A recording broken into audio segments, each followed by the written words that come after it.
جب حضور سرور عالم صلی اللہ علیہ وسلم نے وصال ظاہری فرمایا تو صحابہ کرام پر قیامت قائم ہو گئی، زندگیاں اجڑ گئیں، غم مصطفیٰ صلی اللہ علیہ وسلم میں لوگ بے قرار ہو گئے۔ انہی میں حضرت بلال حبشی رضی اللہ تعالی عنہ بھی تھے۔ آپ مدینے کی گلیوں میں دیوانہ وار پھرتے اور لوگوں سے پوچھتے، بھائیوں تم نے کہیں رسول اللہ صلی اللہ علیہ وسلم کو دیکھا ہے؟ اگر دیکھا ہے تو مجھے بھی دیدار کرا دو، مجھے بھی میرے سرکار علی وقار کا پتہ بتا دو۔ آقا آ جائیے، آقا آ جائیے۔ مدینے کی گلیوں میں ہر جگہ محبوب کے قدموں کے نشان ہیں۔ آخر کار حضرت بلال اپنے آقا کی جدائی کی تاب نہ لا کر مدینے سے ہجرت کر کے ملک شام کے شہر حلب میں چلے گئے۔ تقریباً 1 سال کے بعد خواب میں پیارے آقا صلی اللہ علیہ وسلم کا دیدار کیا۔ سرکار علی وقار علیہ السلام فرما رہے ہیں، ہے بلال تم نے ہم سے ملنا کیوں چھوڑ دیا ہے؟ کیا تمہارا دل ہم سے ملنے کو نہیں چاہتا؟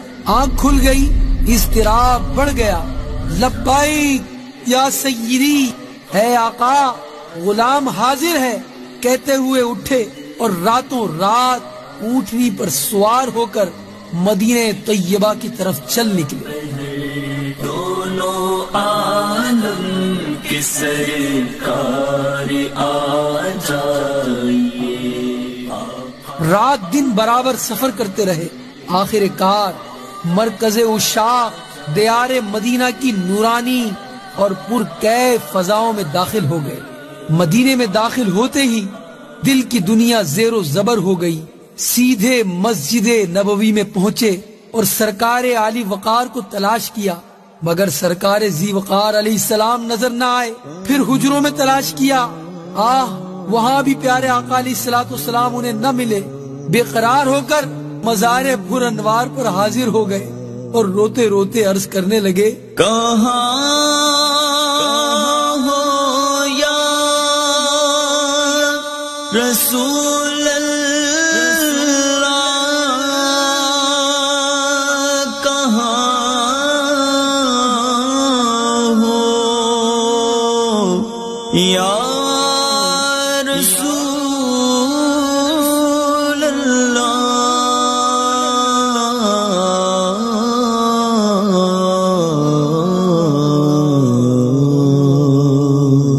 یا رسول اللہ، حلب سے غلام کو بلایا اور خود پردے میں چھپ گئے، دیدار بھی نہ کرایا۔ روتے روتے حضرت بلال بے ہوش ہو کر قبر انور کے قریب گر گئے۔ اسی دوران حضرت بلال کی مدینہ طیبہ میں آمد کا شہرہ ہو چکا تھا۔ ہر طرف غل تھا کہ مؤذن بلال رضی اللہ تعالیٰ عنہ سرکار علی وقار کی خدمت میں حاضر ہوئے ہیں۔ جب حضرت بلال رضی اللہ تعالی عنہ کو ہوش آیا تو دیکھا کہ ہر طرف لوگوں کا ہجوم ہو گیا ہے۔ اب تو منت و سماجت شروع ہو گئی، لوگ التجائیں کر رہے ہیں، اے بلال اے بلال ایک دفعہ پھر وہی درد بھری آذان سنا دو نا جو مدنی سرکار علیہ السلام کو سناتے تھے۔ حضرت بلال ہاتھ جوڑ جوڑ کر سب سے معذرت طلب کر رہے ہیں، بھائیوں یہ بات میری طاقت سے باہر ہے، کیونکہ میں جب حضور اکرم صلی اللہ علیہ وسلم کی حیات ظاہری میں اذان کہا کرتا اور جس وقت میں اشہد ان محمد رسول اللہ کہا کرتا تو پیارے سرکار علیہ السلام کا آنکھوں سے دیدار کر لیا کرتا تھا۔ اب تو سرکار ذی وقار پردے میں چھپ گئے، اب بتاؤ کہ اذان میں میں اپنے آقا کا دیدار کس طرح کر پاؤں گا؟ مہربانی فرما کر مجھے اس خدمت سے معاف کر دو، مجھ میں برداشت قوت نہیں۔ ہر چند لوگوں نے اصرار کیا مگر حضرت بلال نے انکار ہی کیا۔ بعض حضرات صحابہ کرام نے رائے دی کہ کسی صورت سے حسنین کریمین کو بلایا جائے، اگر آقا کے شہزادے بلال سے اذان کی فرمائش کریں گے نا تو حضرت بلال ضرور مان جائیں گے، کیونکہ حضور علیہ السلام کے اہل بیت سے حضرت بلال کو بے حد محبت ہے۔ چنانچہ یہ رائے پسند آئی۔ ایک صاحب جا کر حسنین کریمین یعنی حسن و حسین رضی اللہ تعالی عنہما کو بلا لائے۔ آتے ہی حضرت حسین نے حضرت بلال کا ہاتھ پکڑ لیا اور فرمایا اے بلال آج ہمیں وہی اذان سنا دو نا جو ہمارے نانا جان کو سنایا کرتے تھے۔ حضرت بلال نے پیارے حضرت حسین کو گود میں اٹھا لیا اور پھر کہا تم میرے پیارے محبوب کے کلیجے کے ٹکڑے ہو، مصطفیٰ کریم صلی اللہ علیہ وسلم کے باغ کے پھول ہو، جو کچھ تم کہو گے وہی ہوگا۔ شہزادے اگر میں نے انکار کر دیا، کہیں تم روٹھ گئے تو مزار میں سرکار علیہ السلام بھی رنجیدہ ہو جائیں گے۔ اب حضرت بلال نے اذان شروع کر دی۔ اللہ اکبر اللہ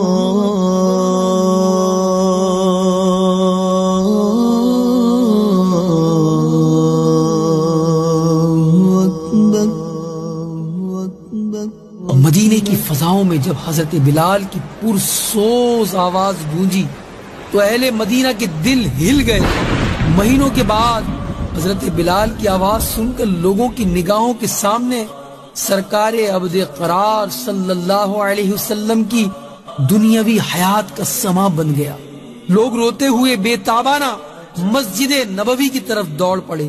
ہر شخص بے قرار ہو کر گھر سے باہر آ گیا۔ عورتیں، بچے سبھی مضطربانہ گلیوں میں نکل آئے۔ لوگ غم مصطفیٰ علیہ السلام میں نڈھال ہو رہے تھے، ہچکیاں لے لے کر رو رہے تھے۔ جس وقت حضرت بلال نے یہ پڑھا اشہد ان محمد رسول اللہ،